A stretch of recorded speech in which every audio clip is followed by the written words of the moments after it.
Thank you for having us today. I want to get a little refutation before I get into my point of positive matter and go really in depth so we can get back to the situation at hand. So going in reverse with our friend back here, who talked about victims versus felons. Well, the problem with the situation is that they're collecting evidence, or your DNA, the most personal information you can get on all people that are arrested. Here. So the whole child rapist thing is beautiful that here, and it's oh my goodness, so dramatic. But it's all people. So he talks about child rapist. It's also the pot smoker. It's also the DUI, which was mentioned earlier. So it's all of these people. And he said there's no bad reasons for DNA databases. We haven't proved that case. I'll prove it right now with the fraud and abuse that happens in the government all the time. And he talked about Patriot Act and how Orwellian the system is. That's the status quo. That's the system that we don't want. That's why we live in America and liberty.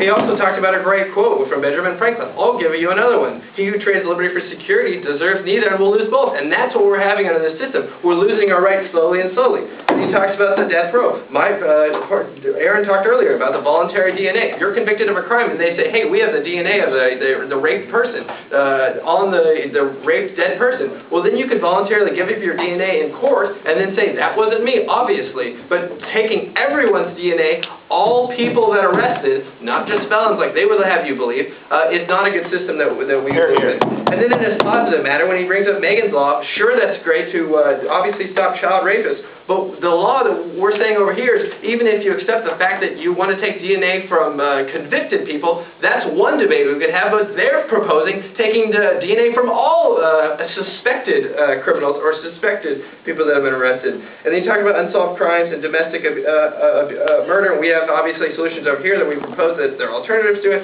like funding, more funding for police work. That's an easy solution for that. 3 strikes, we don't know about that. And so let's get to my point on positive matter and really get you back to this situation.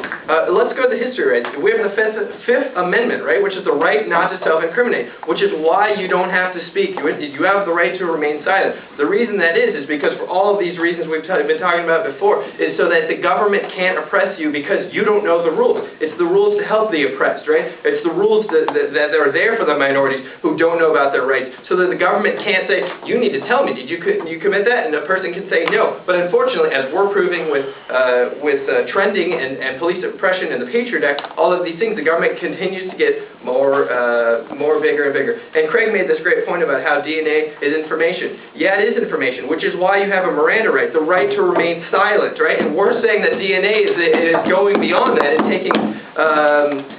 taking beyond that. We think the justice system is here to protect.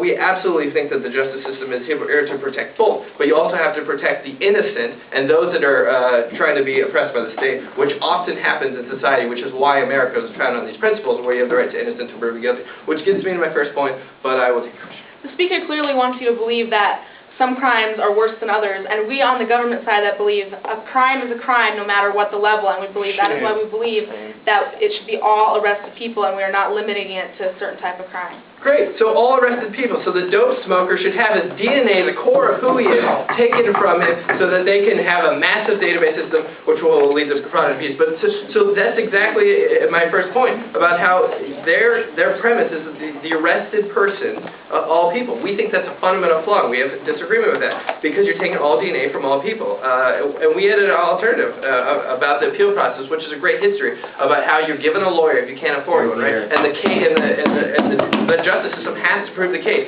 that when you're arrested, based on if they have probable cause, then they have to charge you with a crime if they have the evidence, and if you can't afford a lawyer, you can have it. Then you have a jury of your peers. These are all systems in place to protect the innocent. And I'll take question, Craig. On the point of that somehow DNA is so readily obtained, how about fingerprints, which is another bodily autonomy to our lives and livelihoods? How is that different from no different than have a conversation with your neighbor and you don't trust your neighbor? Well, if you want to have that debate about repealing that, that's fine. We're happy to debate about that. You're going one step beyond that and making it even worse. And fingerprints you can't have cloning from, which is another problem with mitochondrial DNA. Is if you take their DNA, I mean, this is the essential human element of what you have. And that gets, so anyways, talk about that. Invasion of privacy, right? This is the core of who you are. We think search and seizure covers this, right, which is the Bill of Rights, or about self-incrimination. These are all things. And we talked about dehumanizing. This absolutely goes to the core core of who you are. We think this is an absolute invasion of your privacy.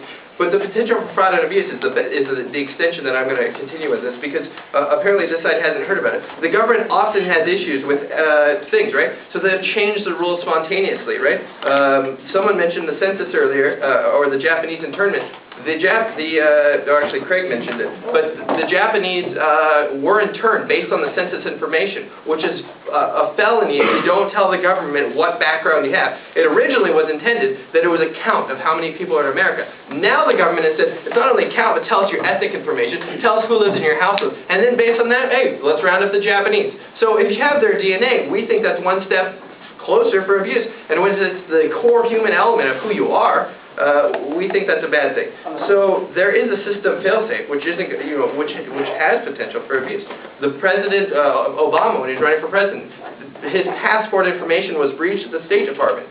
That's not good if we have a core human element of who you are. Because with DNA, you can search genetic information. Now we have tests where you can send it off to a lab, and you can actually find out whether or not you're prone to Alzheimer's or cancers. Right, so we're going to have this national database of anyone. And if the government has a bad cop in there that wants to look up Lindsay Lohan's information about whether or not she's going to have diabetes, that's not good to have. And we think that that's a great potential for abuse, even though that one's kind of silly with Lindsay Lohan. But the potential for fraud and abuse is absolutely scary, right, when we talked about training and racial profiling, because a black person is more likely to be arrested and convicted in the status quo. So then if we have their DNA as well, we think that that's a bad thing, because as they said earlier, if you just pull someone over for your DUI, then you can get their DNA, swab their cheeks pretty. That's not a good thing, because then the next step is obviously, if you wanted to trending and find out more black people obviously are committing crimes because we can actually test their DNA, that's scary. So what have I told you today? Well, I've done a good amount of refutation about the points that they said we didn't bring up. I talked to you about how there's absolute flaw in the idea that we're going to do all arrested people and not just convicted people, and that we think that there's a clear invasion of privacy and a potential for fraud and abuse, so we are proud to oppose. Thank you.